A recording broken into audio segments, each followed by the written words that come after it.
Hey guys, so today I'll be showing you my custom Gundam Astray Red Dragon. So first off, you may be wondering, there is a version of the Red Dragon which is official from Bandai, but my version was released or made way back before the Red Dragon was even conceptualized by Bandai, so it is the first Red Dragon version of the Red Frame, and this is also the very first custom that I made about, I think, 12 years ago, or if I'm not mistaken, or maybe 10 years ago, because I think I made this kit around 2014 or 2013. So yeah, it's the very first version of the Gundam Red Frame Red Dragon, and it has a bit of similarities with the original Bandai version, which has a different version for the V-fin and has many swords, like the Red Dragon Bandai version that has the white sword. I cannot pronounce the name of the swords, but because it's a bit of a tongue twister. So yeah, so this is my version of the Red Dragon, and I also used the version of the Red Frame, the very first version of the Astray Red Frame, because when this was made, they didn't have the revived version of the Red Frame yet released. So yeah, this tells you that this is really old custom, and the very first Red Dragon version of the Astray Red Frame. And as for colors, as usual for the Red Frame, it has red for majority of the body, and then white for the armor parts, black for the torso, white for the mid torso here, and then some gray. And that's it for colors. As for stickers, the stickers are the eyes, the symbol here, which is low, or the jungle symbol, and then these red parts here are supposed to be stickers, but I decided to just repaint it into red. And I think the red sticker here as well is a sticker originally, but I just repainted it into red. And I think that's it for stickers for this guy originally. So this kit was completely painted. Like all of the red parts are painted, repainted. The white parts are repainted as well. The black part is the only part that is not painted, and the torso here also, the gray, is also not repainted, and all of the other parts are also repainted. So first off, the hands are you only get the original holding hands from the red frame, no other hands for this kit. And then it also has the claws from the Z Zulu, which moves in and out from the ball joints here, although my version is a bit stiff because I painted the kit. And then it also has the original beam sabers on the back here, which can be removed, and you can attach a effect part on it. And then for other accessories, it has the katana here, which is different from the Gerbera straight. I think this katana is from the Kotobukiya weapon set, and it looks much better than the uh, Gerbera straight because it has more details on the blade itself, as you can see here. And the guard is also much detailed, as well as the pommel here and the handle. So I preferred this sword than the Gerbera straight. That's why it doesn't have the original katana. So yeah, and it also is a little bit secured on the hand here when it's being held. It's a bit loose when it's on a particular part of the handle, but when you stick it very close to the guard here, it's solid enough that it doesn't rattle around too much on the hand. And when not in use, you can just remove the sword on the hand just by removing the guard or the cover of the hand here, and just attach it onto the sheath just like so. And the sheath has the peg here, which can be attached on a hole on the side skirt just like so. So that is the katana all stored. And then the hand is on a typical ball joint, which attaches onto the polycap on the wrist just like so. And the next up is the staff here, which is originally from the Abyss, the no grade version. So I decided to paint the handle here red, the middle piece here gray, and then the spike and the blade part here into silver, because it's originally all molded in white in the no grade version. And it originally also has a beam effect part for the tip here, but unfortunately I couldn't find it anywhere. So it's now just a beam or a solid sword here, or a solid staff, and it can just slide into the hand when it's being used by the red frame, just like so.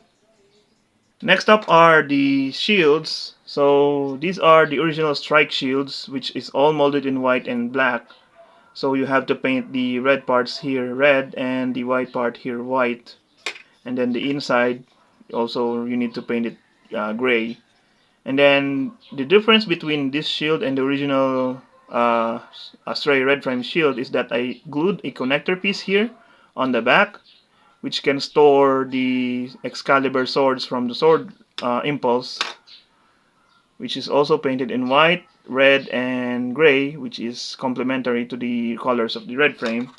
And you can still use the swords as is when it's being held by the hand, or when not in use, you can just attach the sword onto the shield, and the shield attaches onto the shoulder armor, just like so, via pegs. And it has two of those shields, just like so. And those are all of the accessories that comes in my custom kit.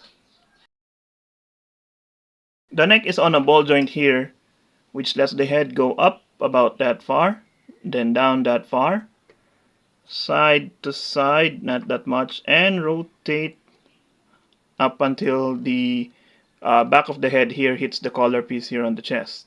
As for the shoulder, or the arm here, there's a joint here on the torso, which lets it move forward and back, and also up and down.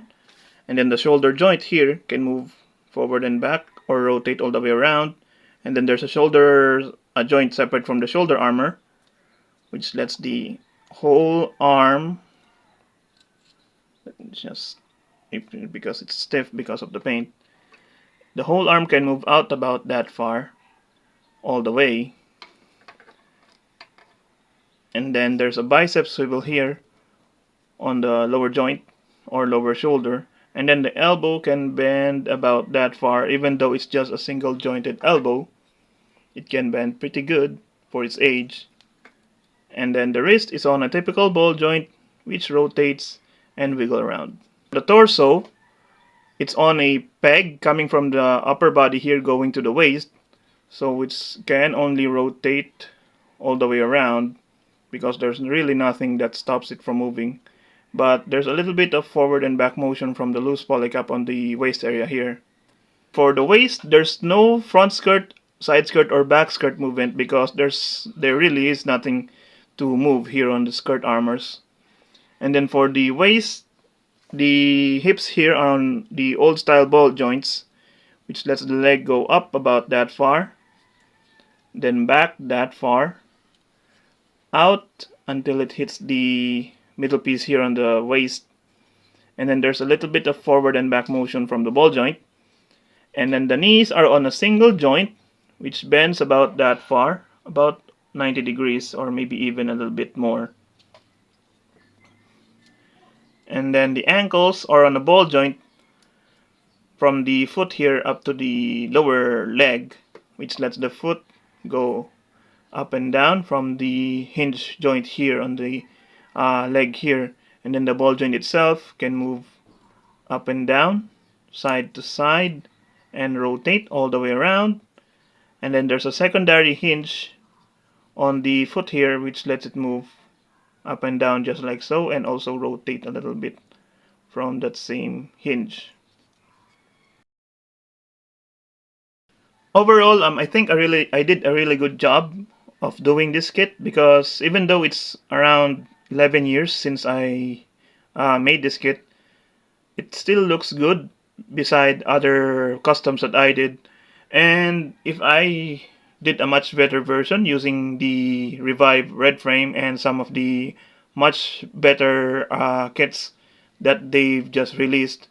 I think that this custom here still remains as one of the best kits that I made, because again, even though it's the very first kit that I modified and customized, um, I think it looks good despite it being a beginner in making custom. So yeah, really that's my goal. That's why I made this kit. I really want to test my skills in terms of modifying and customizing kits.